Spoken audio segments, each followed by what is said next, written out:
Olha, meus amores, agora são 10 horas e 4 minutos, 10 e 4 aqui no nosso digital.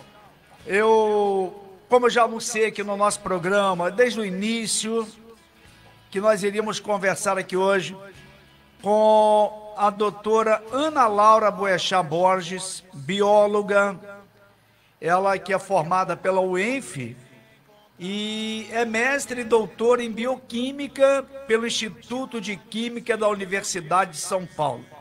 Atualmente trabalha como pesquisadora de pós-doutorado no Instituto de Química da USP também. Doutora Ana Laura Boechat, bom dia, com muita alegria, seja bem-vinda ao nosso programa, prazer muito grande recebê-la, doutora Ana. Bom dia, Nelson, eu que agradeço, o prazer é meu, viu? Estar com vocês falando um pouquinho hoje. A gente fica muito feliz em poder falar com pessoas assim, da importância que a senhora tem na questão de pesquisas, de ser pesquisadores e falar nesse momento, né, em que o Brasil vai vivendo e que o mundo está vivendo, que é em relação à Covid, que é em relação a nova variante que está aí, que é a Ômicron, e nós vamos abordar sobre esse assunto aqui no nosso programa. De início, eu agradeço muito a doutora Ana Laura por atender a nossa solicitação. Fiquei muito feliz por isso, viu, doutora? Muito feliz. Seja bem-vinda. Ô, doutora Ana, primeiro eu vou perguntar aqui, São Paulo, como é que está São Paulo nesta manhã, doutora? Chuvosa e com trânsito parado, para variar. Trânsito parado não é novidade em São Paulo, né? Pois é. Então, mas muito bem, vamos lá. Falar sobre vacinação de criança, principalmente da Covid. A vacina para criança, doutora, é a mesma que é aplicada nos adultos? Olha, Nelson, nós temos hoje aprovadas no Brasil duas vacinas para crianças. Tem a Coronavac, né, que foi mais recentemente aprovada, e a Pfizer, que foi a primeira. A Pfizer tem uma vacina diferente para criança. Então, chegaram doses pediátricas. Ela difere no sentido da dose, que é 1/3 da dose de adulto. Certo. E também na composição, o frasco é diferente, então eles fizeram para isso. E a Coronavac, a dose infantil é exatamente a mesma da de adulto. Então temos dois casos aí. Ela é segura para isso, porque a Coronavac, a tecnologia de fabricação é bem diferente da Pfizer, né? A Pfizer é uma tecnologia de RNA mensageiro, que é uma coisa bem mais nova, né? Foi a primeira vacina desse tipo aprovada para uso em humanos, embora estivesse em pesquisa há muito tempo. Mas a Coronavac, ela é aquela vacina de vírus atenuado, que é a que a gente usa há muitos anos para várias outras doenças virais, né? Então não é nada de novo. Então o pessoal se apavora, foi muito rápido.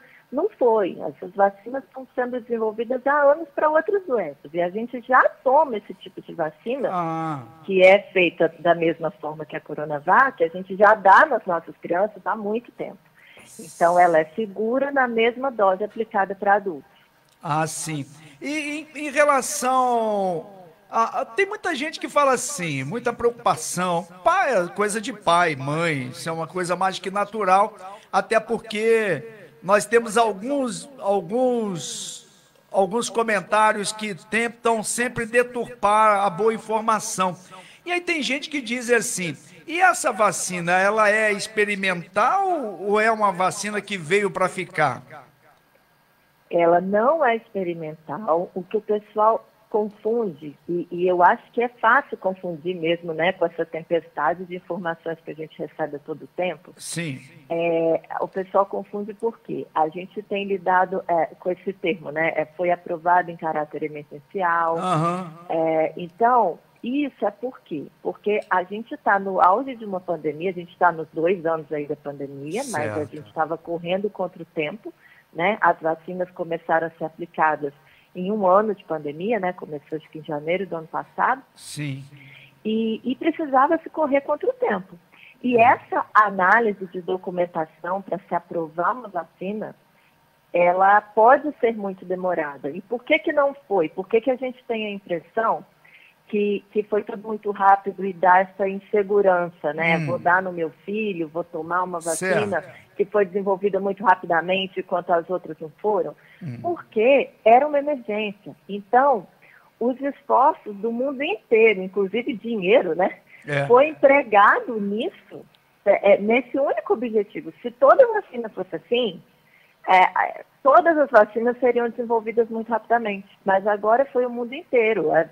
Centenas, se eu não puder dizer milhares de laboratórios do mundo inteiro que trabalhavam com alguma coisa relacionada, que tinha algum potencial de desenvolver alguma coisa nesse sentido, parou o que estava fazendo e foi trabalhar nisso. Só trabalhou nisso. Com a ajuda dos seus governos. Então, assim, foi rápido. E por que que não é... E os testes, né? Está em fase de teste, não está? Não. Os testes foram todos sendo conduzidos da forma que sempre foram para todas as vacinas. O que foi muito mais rápido foi a burocracia. Certo.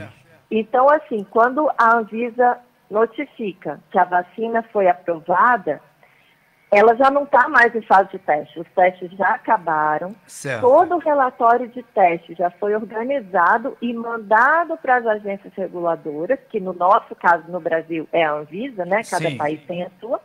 E essa agência está trabalhando o mais rápido que pode para analisar essa documentação e liberar. Uma vez liberada, né, porque lá eles têm um corpo técnico para analisar isso, né, com a competência certa, aí o governo decide se vai dar ou não. Então é isso que acontece. A partir do momento que a Anvisa já está com documentação para ver se vai liberar ou não uma vacina, a vacina não está mais em fase de teste. Os testes já acabaram, porque essa documentação tem que estar pronta para a Anvisa analisar. Certo. Doutora Ana, uma coisa que me chama um pouco a atenção, me desperta. Essa experiência é feita de que forma? A testagem das vacinas? Sim, a testagem da vacina. Então, isso é uma pesquisa clínica, né, que se diz. Tem tanto para medicamento novo quanto para vacina, o fluxo é quase o mesmo, né? Assim, ela se divide em fases. Então, a primeira etapa, a primeira fase, avalia a segurança dessa nova substância. Certo. Então, um pequeno número de pessoas, no caso de medicamento, pessoas saudáveis, sem aquela doença que o medicamento vai tratar. Certo. E no caso de vacina, todo mundo vai ser saudável mesmo.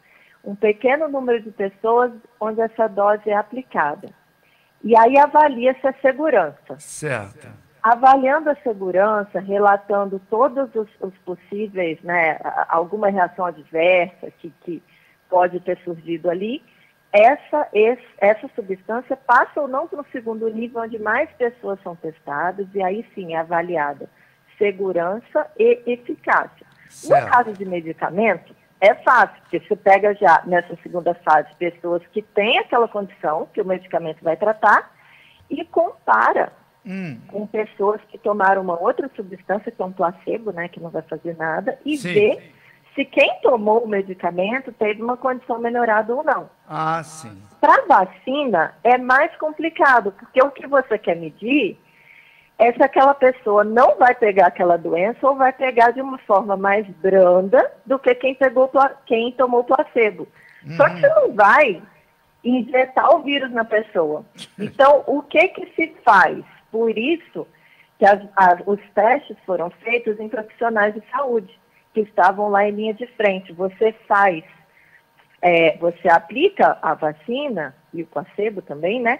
Em quem tem maior probabilidade de ser infectado naturalmente com aquilo. Sim. Porque aí dentro daquele grupo de pessoas você vê, olha, o grupo que não tomou a vacina teve mais gente infectado do que o grupo que tomou, sendo expostos às mesmas condições. Todos eram profissionais de saúde, todos trabalhavam na linha de frente, todos tinham muito mais chance de pegar a doença do que qualquer civil, né, comum. Certo. Mas é importante que se fale o seguinte, para chegar nessa primeira fase que eu falei, Antes, são feitos testes em laboratório, em células in vitro, né, a fase in vitro. Certo. E se dá certo no in vitro, eles vão para a fase onde essa substância é testada em animais.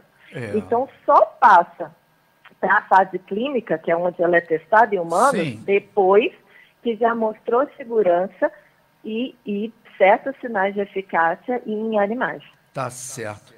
Bom, nós estamos aqui no nosso programa conversando com a doutora Ana Laura Boechat Borges, doutora em Bioquímica pelo Instituto de Química da USP.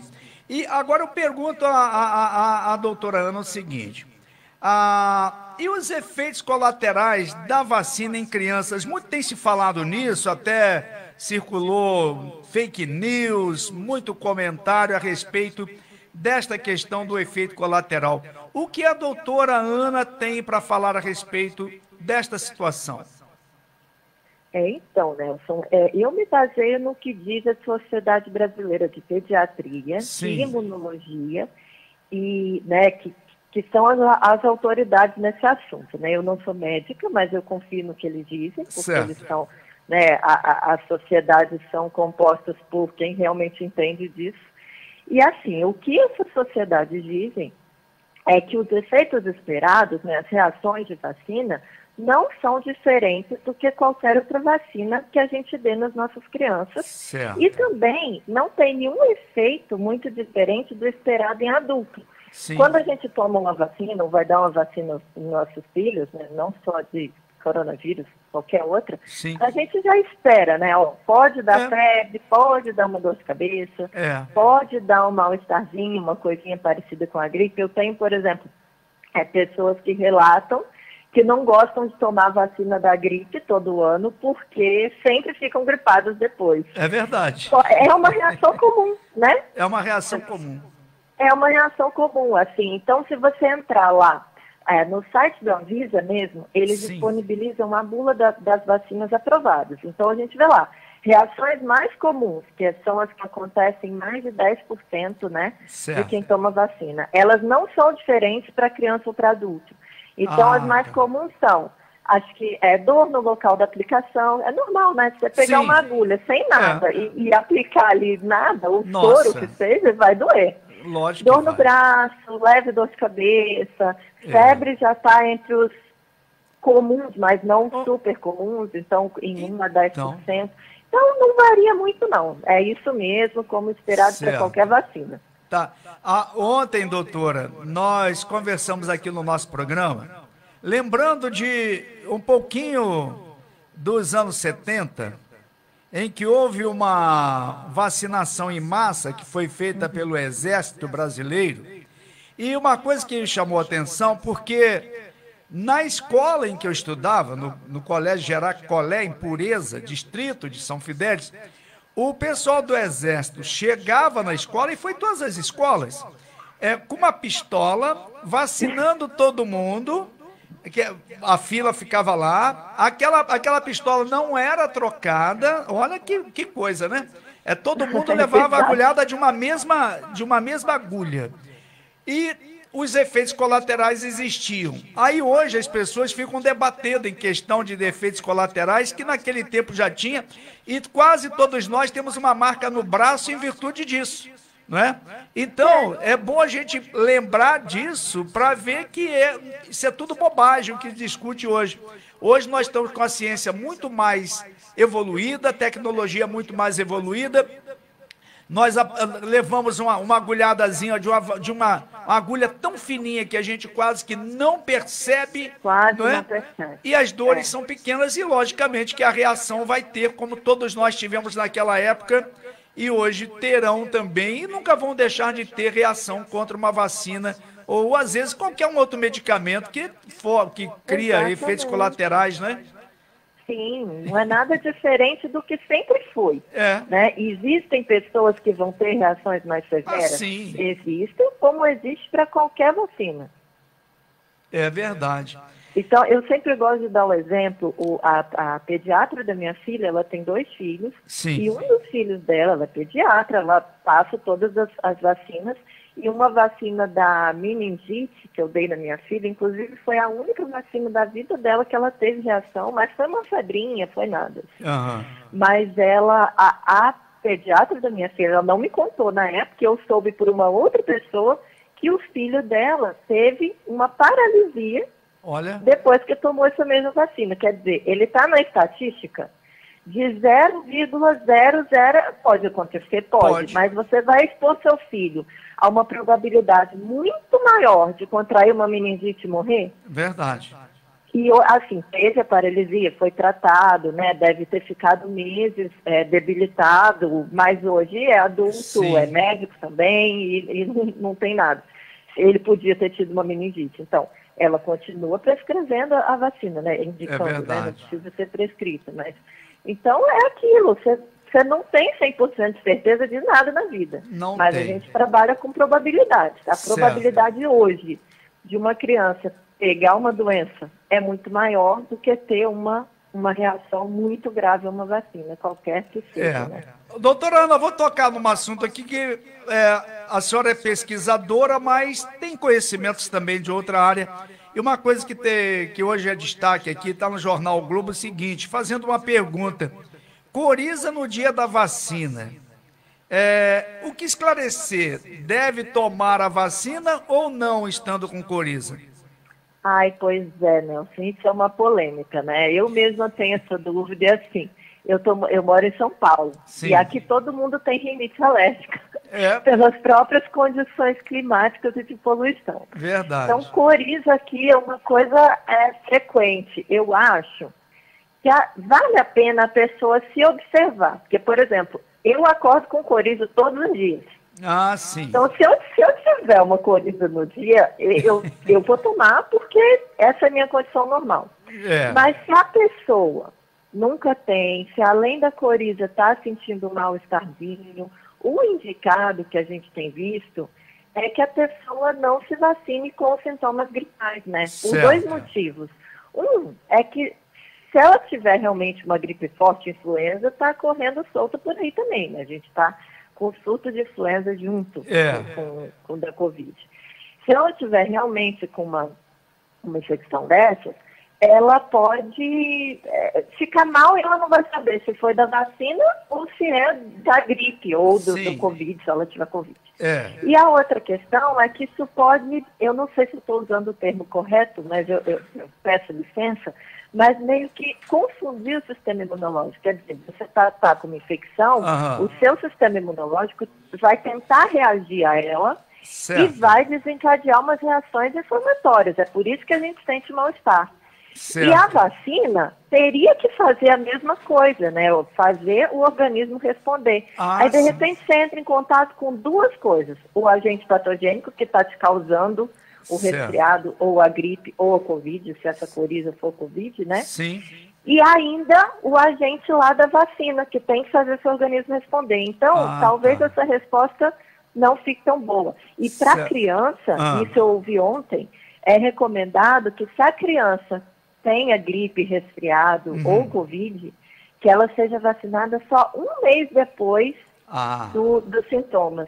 Então, assim, é muito complicado isso. Eu acho que, primeiro, a resposta sucinta primeiro a pessoa tem que avaliar essa coriza. É uma coriza normal? Eu me expus a alguma coisa que pudesse me dar alergia antes? Eu estou super bem? Acordou com coriza, espera um pouquinho. Não evoluiu para nada, melhorou ao longo do dia? Aí eu acho que vale a pena, mas assim, sempre, né? Se a pessoa ficar muito na dúvida, eu sugiro que pergunte a um médico confiável, sabe? Para fazer a coisa certa. Doutora Ana, a senhora falou aqui agora da influenza. E aí, parece que agora com a Ômicron, o pessoal esqueceu um pouquinho da influenza. Ela ainda está muito ativa, doutora? Está muito ativa. Inclusive, a vacinação de gripe está aí disponível também, né? Para quem não tomou as doses lá em abril.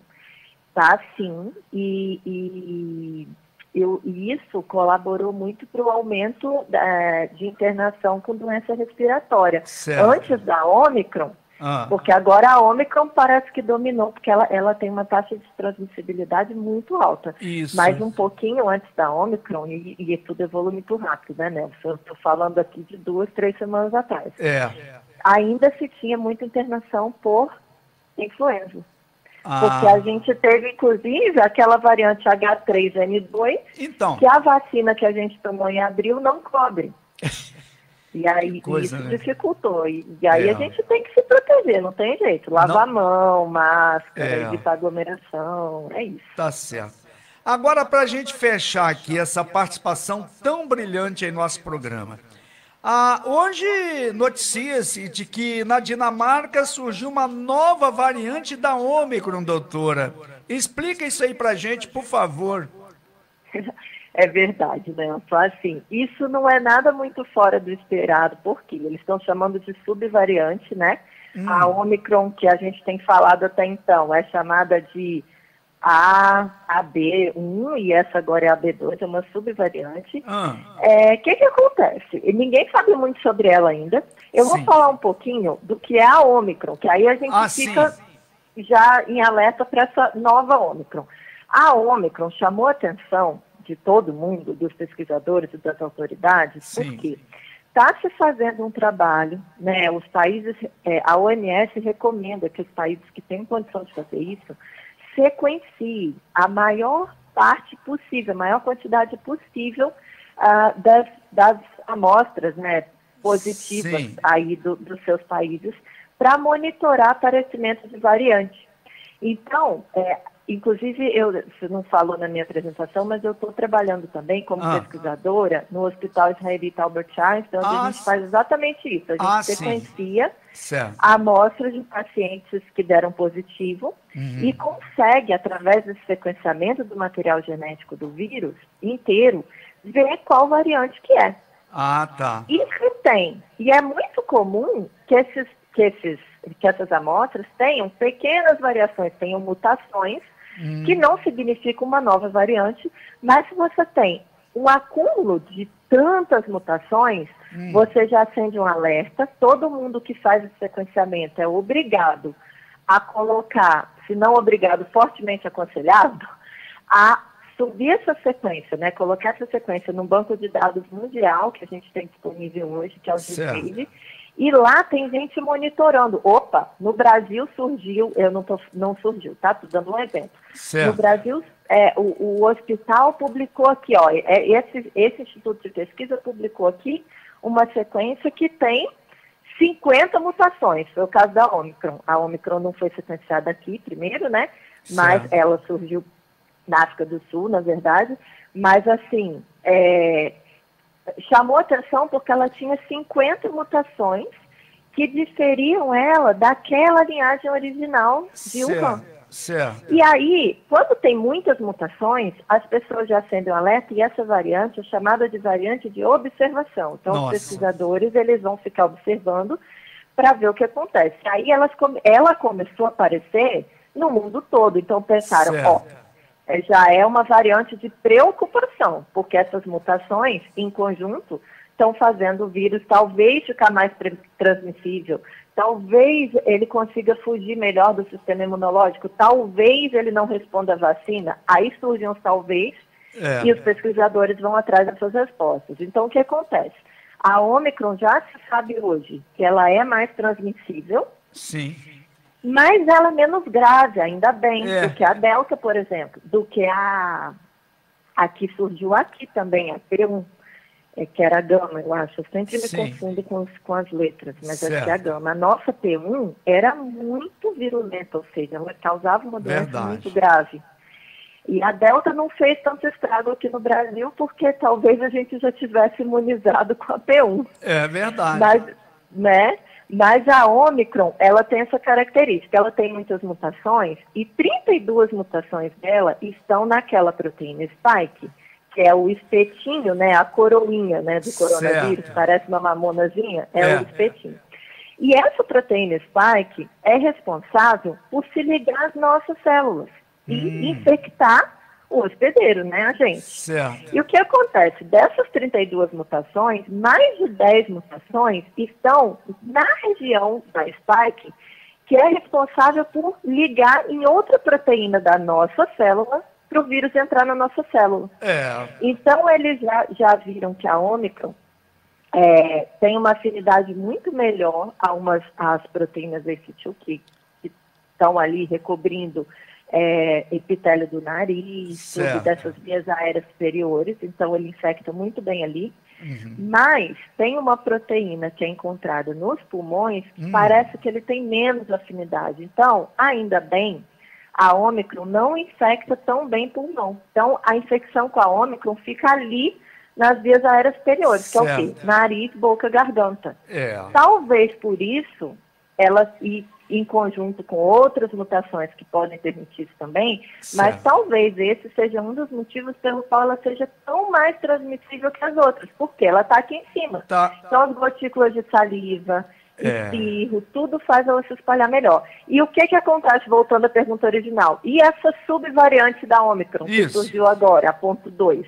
Ninguém sabe nada, ela ainda é de observação, de preocupação, mas o pessoal está observando. Por enquanto, ela está só na Europa, Dinamarca, Noruega, Suécia, já notificaram, Inglaterra. Daqui a pouco chega aqui porque se espalha muito rápido. E torcer para não ser mais transmissível, né? Ou mais grave que a Ômicron original. Tá certo. Nossa, é uma coisa impressionante isso. Agora, eu já estou no tempo esgotado, mas eu vou só fazer uma pergunta. Essa Ômicron, há uma expectativa dela dar uma queda já na curva, de abaixar essa curva? Já está baixando ou ainda vai demorar, hein, doutora Ana? Olha, Nelson, é esperado que abaixe, porque é a evolução normal de toda variante que a gente viu surgir até agora, pela própria imunidade das pessoas, né?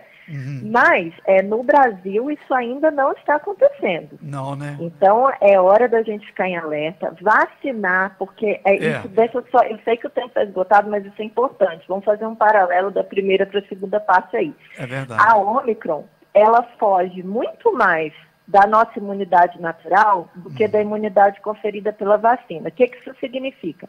Significa que quem se vacinou tem muita chance de, se pegar a doença, ter uma doença muito branda. Então é importante que todos se vacinem. E por que é importante vacinar as crianças?